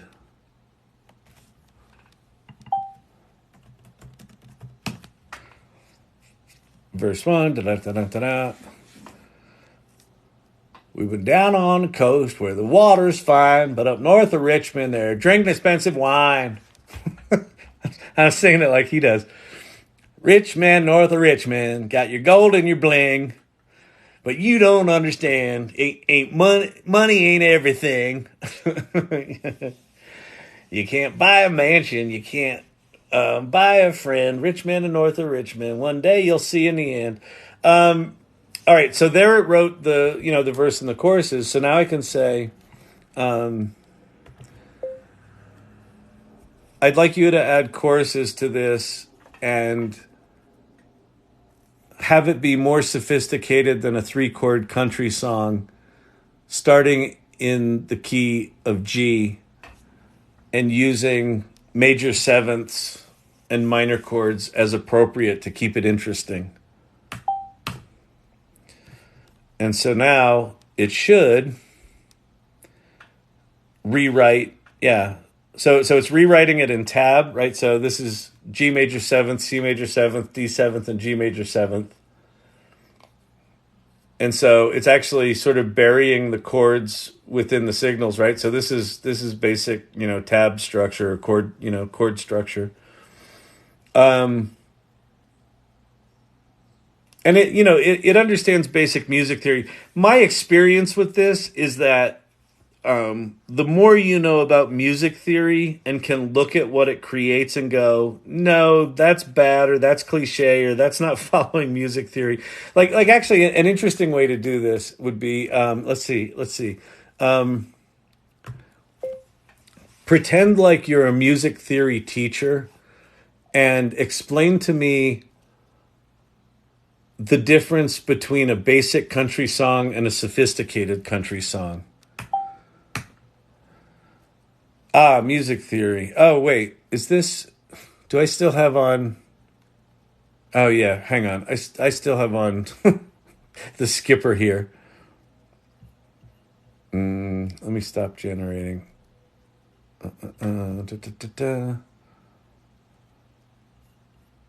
Stop generating. Custom instructions. Turn that shit off. Okay.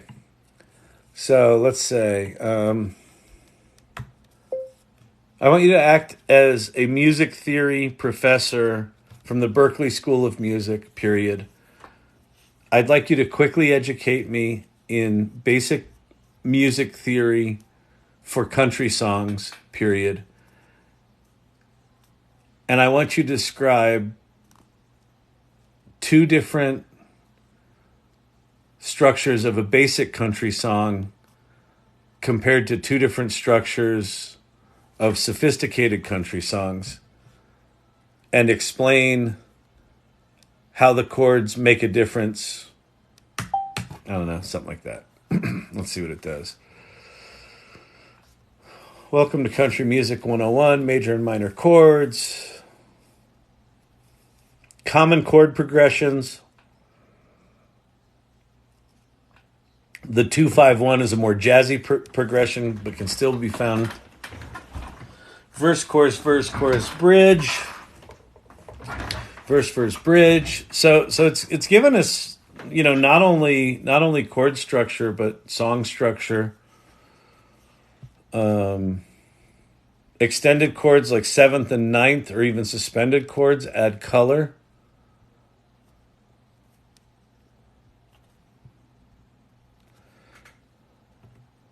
This is great. Can you write me the lyrics for a country song called Rich Men from Richmond?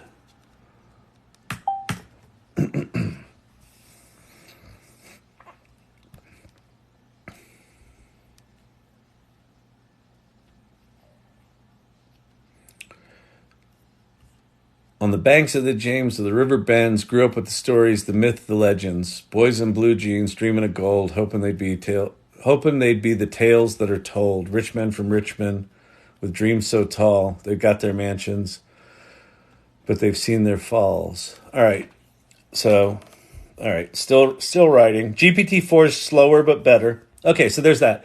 So now, interpret these lyrics and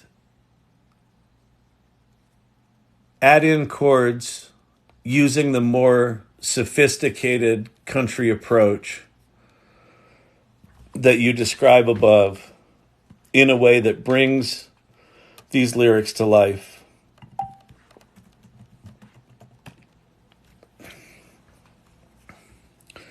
Certainly, here's my interpretation. Starting in the key of G. So this is G, C add 9, G over B, D sus 4, and G. That's pretty cool. On the banks of the James. So it didn't quite format it the same, but now you've got something that is at least got interesting chords, but it's got the chorus and the verse using the exact same chords. So what I would do in this case, the bridge, it actually does something interesting with the chords.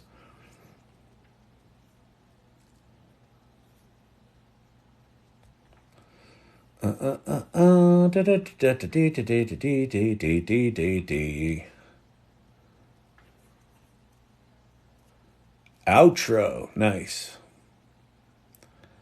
So I'm going to say, can you analyze what you wrote, period? I noticed that the chord changes in the verse and the chorus are identical. And in most songs I know, they are different, period. Did you do that on purpose or not? Question mark. If not, how would you improve the song after you analyze it?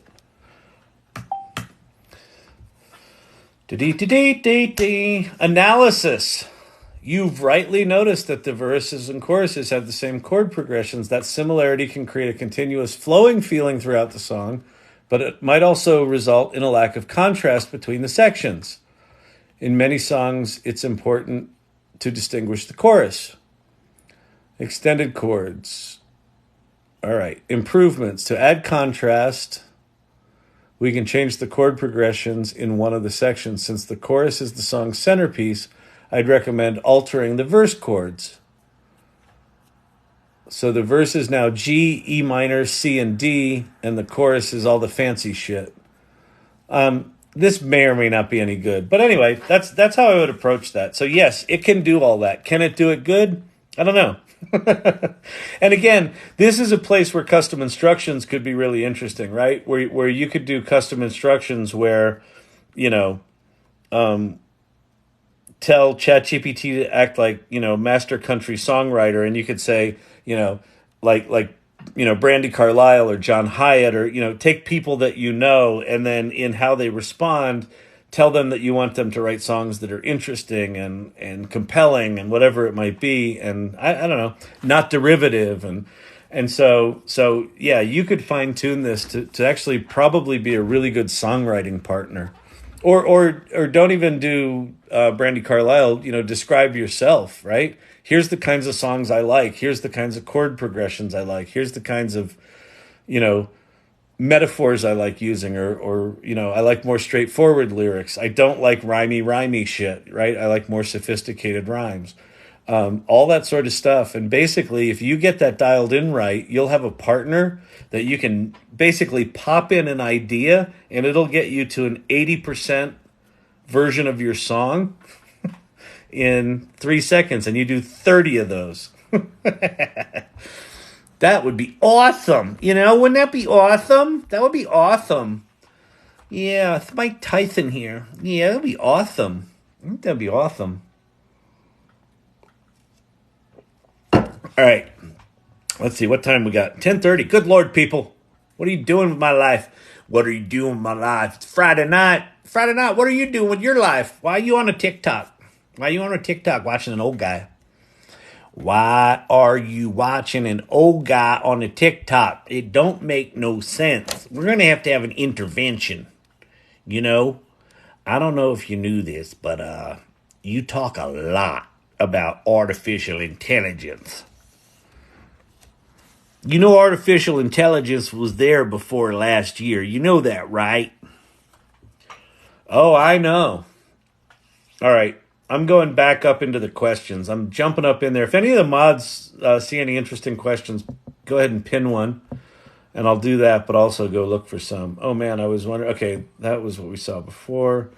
While I've been watching, I had ChatGPT write me an entire booklet for my industry as a download. Perfect, Jim. Oh, so Jim was on the Jim was the one I was talking about that was on the LinkedIn office hours today, who's been using ChatGPT for since November. And yeah, awesome. So he created a booklet for his industry. That's friggin' awesome. Yeah. And Jim, because you know your industry so well, you're going to be able to look at what ChatGPT wrote and go, oh, Section 3's bullshit, and that's old thinking, and we do things differently now. And then you can just tell it that. Rewrite Section 3 so that it includes the new ways of doing things. The other thing to do, Jim, if you haven't done it, I think I showed this today. No, I didn't. Let me show you something cool, Jim. If you probably know this, you've been using this long enough, but just in case not, other people may not. All right, so we're gonna go. I turned off custom instructions, right? Oh no, wait, did I? Yeah, I did. Okay. Welcome to Chat ADD. All right, so I'm gonna say, let's see. You are an expert at the logistics of starting, managing, and expanding a storage unit business, period. I want you to write a booklet for beginners who are getting ready to invest in their first storage business, period. And then here's the thing that if you don't know this trick, this is a good one. Sometimes it will just do this automatically, but if it doesn't, this is a good one to add. So here's what I'm adding to it. Use Markdown to format the booklet to make it easier to read, period. Be sure to include titles, subheads, and bulleted lists as appropriate. And then what it will do is like give you all the sort of big bolding. Welcome to the exciting world of storage unit business. Table of contents, right? So here's the bold, here's the numbered list, right? Introduction, subtitle, preliminary considerations. So anyway, it's probably something you know, but if you don't know that, the term format using Markdown's basically like a kind of simplified version of HTML, for lack of a better metaphor. And you basically just tell it to do that, and it kind of knows it knows how to bold stuff and make bulleted lists and things like that. So anyway, welcome, Jim.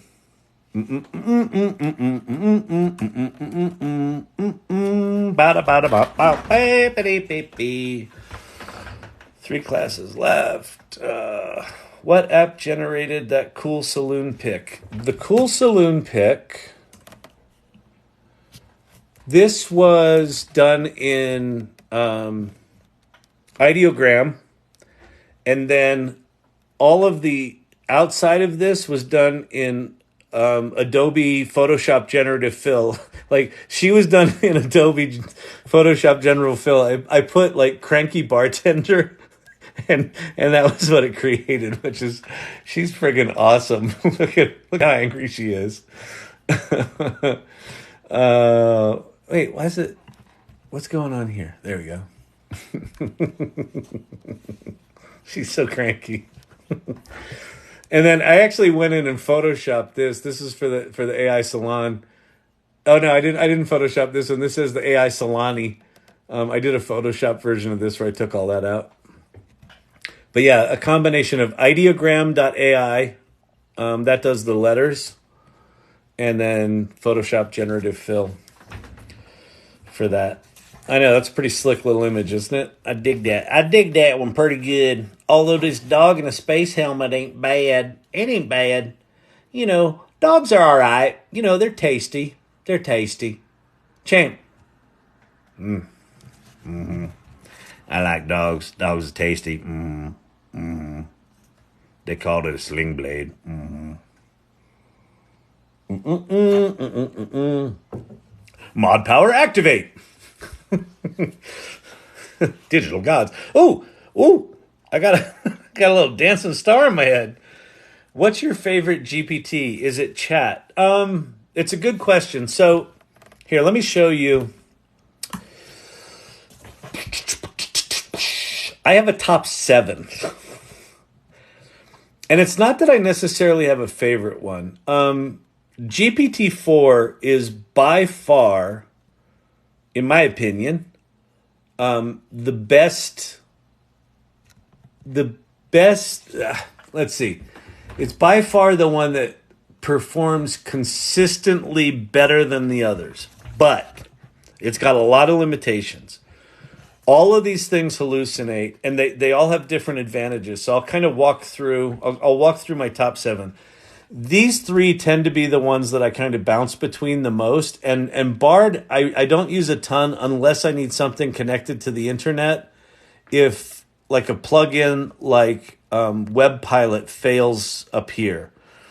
So most of the times, if I've got a long document I need to analyze, I'm using Claude because this has a 100,000 token context window, which basically means 75,000 words. So The Great Gatsby, the novel The Great Gatsby is like 55,000 words. So you could put the entire Great Gatsby into the prompt of Claude and have it write you a new chapter. ChatGPT has GPT-4, which is good. It's got plugins, which are okay.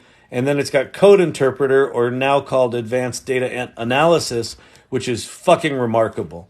So this one is still the king of the hill. Bard, for most of this year, was unusable. It was so bad. It was unusable. It was so bad.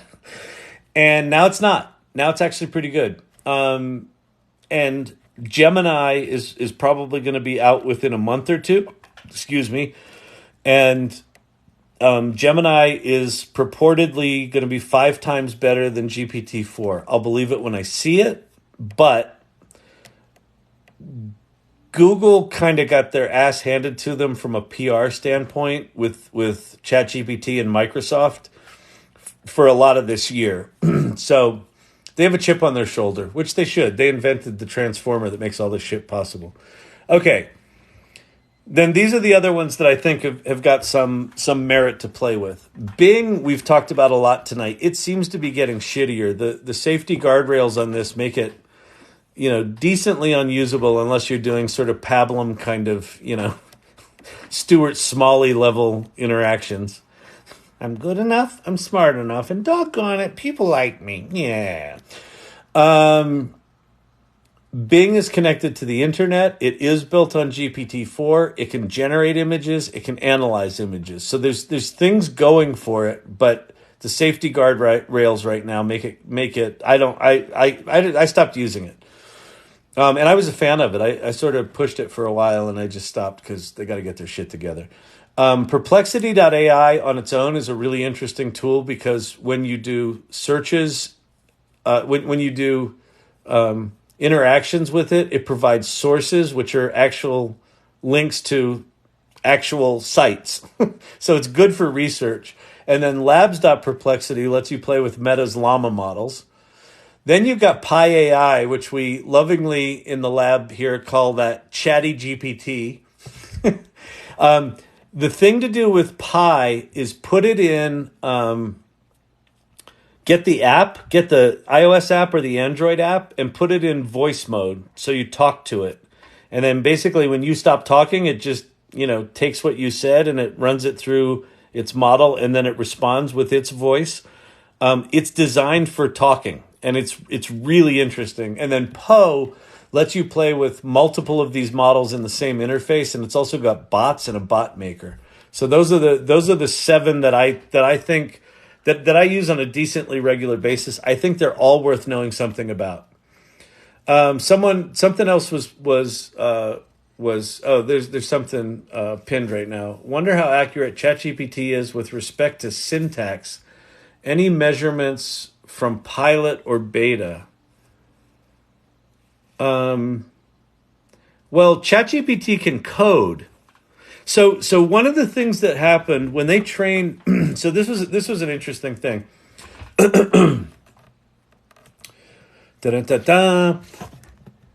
When they first trained GPT 3.5, they trained it on sort of like all the data on the internet, or as much as they could get in there, and it was a certain level of good. And then at some point, they created the code fine-tuning where they trained GPT 3.5 to do coding, right? They trained it on a bunch of programming languages. Apparently, after they trained it on the coding, the language side got dramatically better. So there's some interesting thing where the logic of coding, because it understands that, it got better at the logic of English or language. so it's quite good at coding. So it's quite good at syntax. So I would just go experiment with it. Go have it write you some code. What I've heard from engineer friends of mine and people that are working on it is that the code quality for GPT-4 has gone down pretty dramatically in the past 3 months, 4 months. But anytime I've interacted with it recently, it's still pretty good. But I'm not doing a lot of coding. Like if I were doing coding day to day, it might be ugly. Bard.google.com is apparently pretty good at coding, so I would play with that. And especially if Gemini is indeed going to be 5 times better than GPT-4, it's probably going to be 5 times better at coding first, right? Google's an engineering company, not a humanities company, right? Google ain't Apple. Apple hires creatives, right? Who are also creative technologists or creatives and technologists. Google hires engineers, brainiacs, right? So my guess is that Gemini is going to be better at logic, coding, syntax, things like that. Now, that said, Google owns YouTube. So Gemini might be way better than GPT-4 because it was trained on all of YouTube. That's a possibility here. So I don't know what it was trained on, but we'll have to wait and see. Anyway, all right. Bing is my boy. Bing also had a survey today. Interesting. Oh my God. Generative Phil, new mascot. Generative Phil. Exactly. Oh, Sam, go make a Generative Phil. All right. Anyone who wants to make a Generative Phil, make it an ideogram. So by the way, ideogram is the thing that can do words. So if you see all these things with words on them, that's all from ideogram.ai. Yeah, go make a generative fill and throw it in the share the show and tell channel in Discord, in the Salon Discord. That's really funny. SS Minnow, and away we go. All aboard. All right, come sit right back and you hear a tale of a fateful trip that started on this aboard this tiny ship. The mate was a sailing man, a skipper tried and true. Crew. I used to know it cold. Oh my God, Gilligan's Island. I was as much time as I put into the AI Learning Lab, I put that much time into Gilligan's Island as a kid. I fucking watched that show whenever I could. Is AI able to predict likely numbers using a set of old data using probabilities or series? So Prince K, yeah. Well, I don't know enough about statistics and able to predict likely numbers using a set of old data, but advanced data analysis can do full-on data analysis. So I assume it can do that. How you play with advanced data analysis is you have to be a ChatGPT Plus member. You have to turn it on. So if you don't see it, you have to go to your settings and then go to beta features. And beta features, you will then turn on plugins and data analysis. And then now you go to data analysis, and what it allows you to do, see that plus button? You can now upload a file. Your system is run out of application memory. Oh, Microsoft Edge, you're a real pain in the ass. How about if we just pretend like that didn't happen? Okay. The technologists on this thing are going, no, you got to restart. Nah, you got to live on the edge, people. You got to live on the edge. Let's go to archive. Name contains archive, desktop, archive 4. Okay. Here's an archive 4.zip. So we now have a zip file here. And what you can do here is you can say, please open this and tell me what files are inside.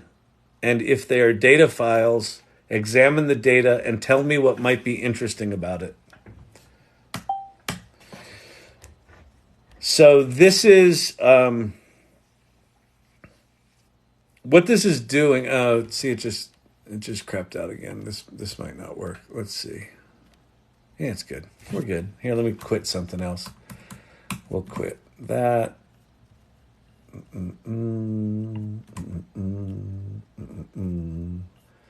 Da da da da da da da da. It didn't quit. Or did it? I don't know. Yeah, we'll quit Keynote too. Keynote's a big one. Oh wait, I don't want to quit Keynote. Oh well, we just did. Okay, so what advanced data analysis is doing is it's creating container. I used to say it's creating a virtual machine, and the technology boys in here bitch slapped me and said it's not really a virtual machine, it's technically a container. All right, so it's a container. Anyway, it's creating some hermetically sealed little computing area within memory, basically, and it's been given access to a number of Python libraries. So what ends up happening is code interpreter or advanced data analysis writes and executes its own Python code. So to open the zip file, it imported the library to do that. It wrote the code and it opened it up. Then it says, now I'll examine the CSV file that's in there. So it brings in the pandas library and writes the code to look at the first few lines of the thing. And then it says, the CSV file contains data on unemployment in various U.S. states for specific months and years. Here's a breakdown of the columns. So it gives you a breakdown of the columns, so it knows what's in there.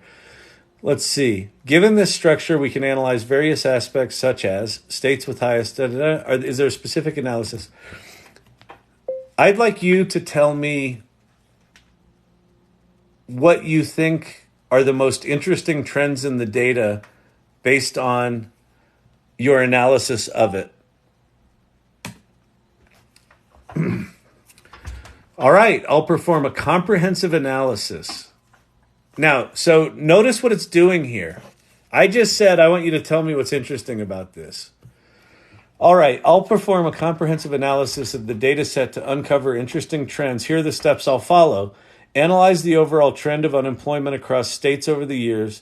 Find the states with the highest and lowest unemployment.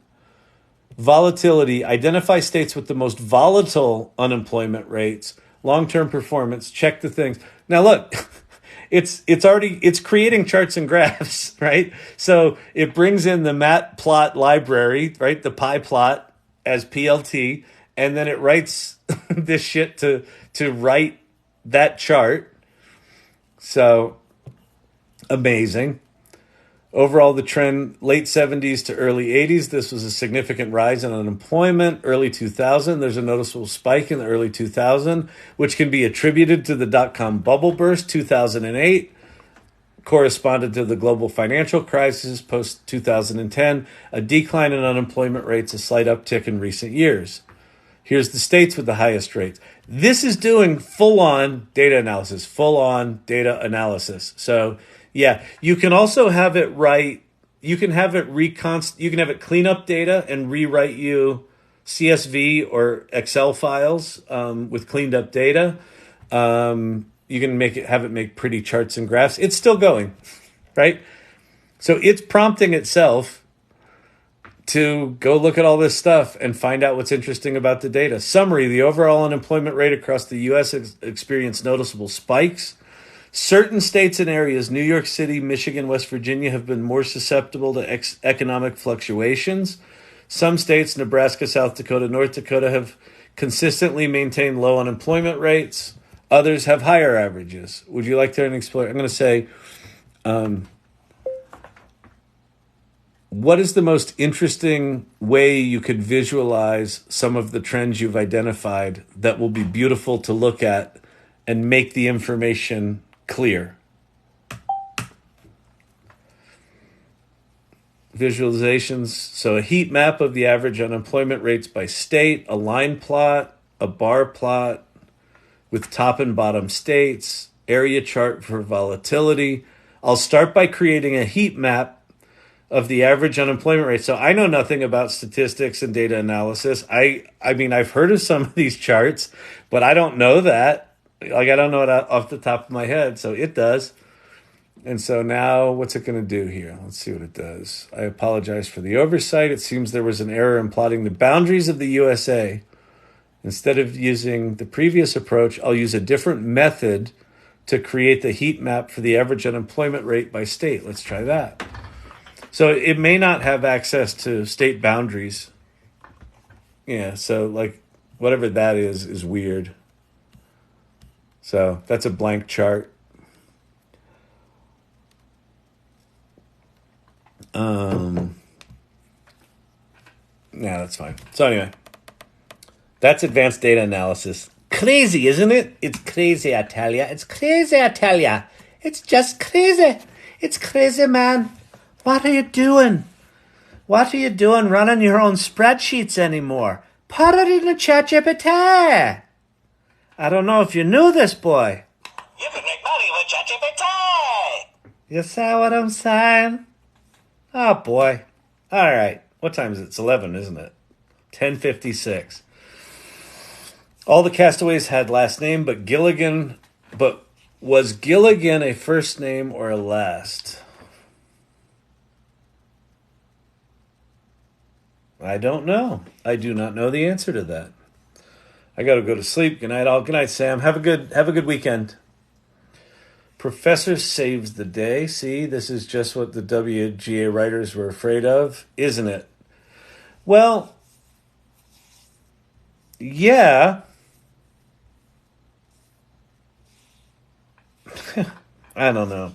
Listen, I have such mixed feelings about the writer's strike. I support everything they're doing except for the contention that AI is evil and shouldn't be used.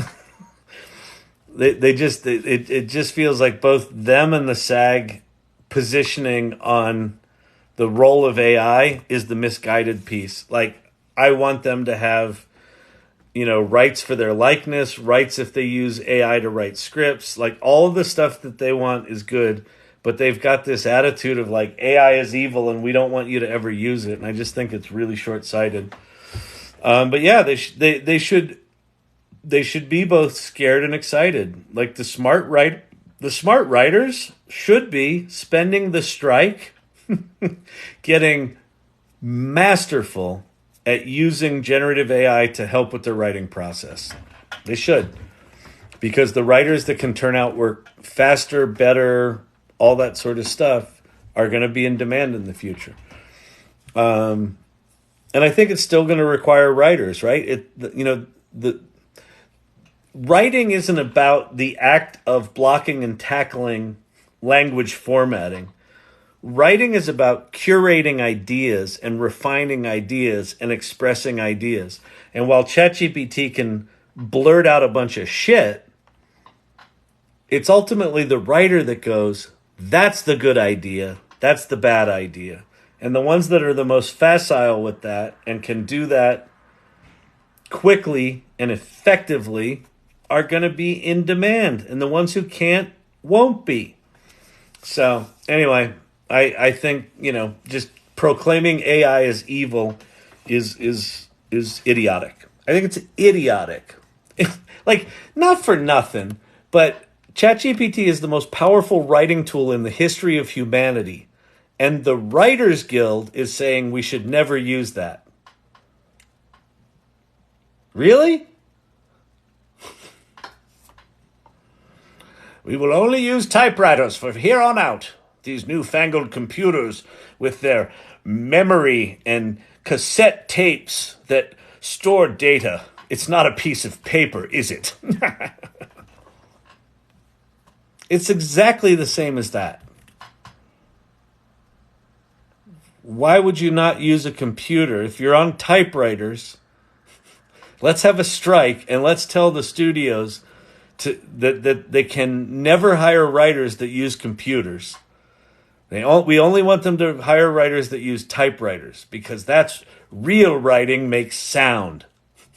Every time you strike a letter, The letter imprinting upon the page is part of the writing process. That's the equivalent of what they're arguing right now. I think it's just fucking idiotic.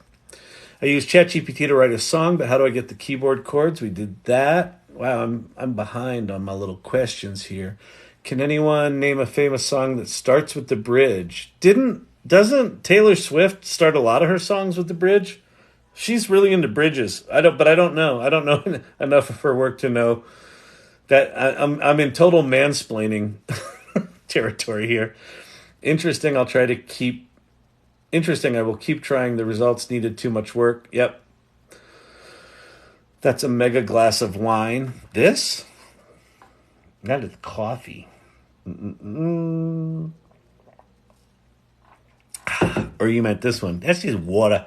That's Rocky Mountain tap water. This is the intervention. You're right, Nancy. This is the intervention. Wow, results using format markdown and bulleted list prompt. Neat. Yeah, isn't that cool, Firefly? Yeah, print AI is the past. That's good. Love the salon pic. Seems like some AI have problems generating text. So Bob Hamilton, so this is an important thing.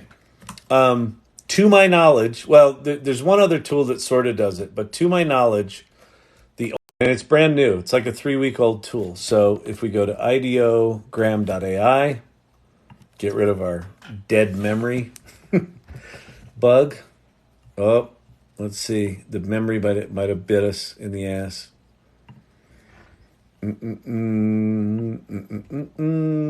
Stop. All right. Are we in? We're in. Okay. So ideogram does text. It does it well. These guys are new. They're brand new. I'm gonna have to quit Edge. Oh, that's a cool one. Let's steal that one. So one of the things that I like to do is I'll come in here. This is gonna be unusable. And I'll copy a prompt. Let me just move this out of the way and then keep going as if it's not there. Oh, I can't. Copy. And we'll go out here. Yeah, this is about to explode. It's about to explode. 3D render, typography, poster. Vibrant and uplifting fuzzy wool-style word text. AI Learning Lab 3D render. And I've already clicked those little buttons, so I think I can get rid of that crap. And we're going to make it vertical, and we're going to try to get rid of that. And then we're going to say generate. And let's see if we get something that looks like AI Learning Lab. Now, here's the deal, Bob. This tool gets the letters right maybe 15% of the time. So you have to keep messing with it. But if you can get it close, then like AI Learning Lab is close. Learning is close. That one's kind of cool. So if you get something that's close but not quite there, what you can do is remix it. And just sometimes it'll just don't do anything. Just make another 4 based on that one. And then sometimes it'll get the words right. Yeah, like this one wasn't quite close enough. But anyway, this is ideogram.ai. Fuck this, I'm going to Mars. I love that. Awesome. All right, I'm quitting Microsoft Edge. I don't need to force quit. Just quit. Yeah, there we go. Did it go? It's going. Oh, I might need to force quit. Oh, you Macintosh. All right, listen. My Mac's had it. We got the turtles. We got the janky stuff. Yeah, we'll go out with a nice AI Learning Lab Allie, the AI Learning Lab. It's how we started the night. It's how we're going to go out. Ba-da-bum-bum-bum, ba-da-ba-bum-bum-bum-bum, ba-da-da-dum-dum-dum-dum-dum. All right, everybody, listen. For those of you that modded tonight, thank you for your modding. I really do appreciate it. Kyle, is there a way to delete pictures on ideogram? I do not know. I don't know. Just go into your account and I don't know. See you tomorrow. All right, Silver Fox. All right, so let's say goodbye. Who have we seen tonight? Nancy and Silver Fox and Zippy the Pinhead, Thelonious. Pate was in here. I knew it. Ha! Hey, Pate, how's it going? Girl with needles. Solid. Shared the live. Thank you for sharing the live. I do appreciate that. Firefly. Prince K, good to see you. Who else we got in here tonight? Emilio's wife, welcome, or good night. Big Fish, good night, good night, good night. Steve-O and Cam Catkin. Winning AI with Cam Catkin. Cam Catkin signing off for the night. Welcome, I'm Cam Catkin. This is the news. Traffic on the 8s with Cam Catkin. I hope Cam appreciates me. Every time I see Cam's name, I'm like, I love it. I love it. I just gotta go there. Digital Gods, thank you so much. All right, everybody. Peace out. Have a great Friday night. It's been fun. It's been a good one. I had a good time. Hope you learned something. I'd appreciate. Cam Catkin, I appreciate you. Love, great. Thank you. I think you're all swell. This is fun. All right, I'll see you tomorrow.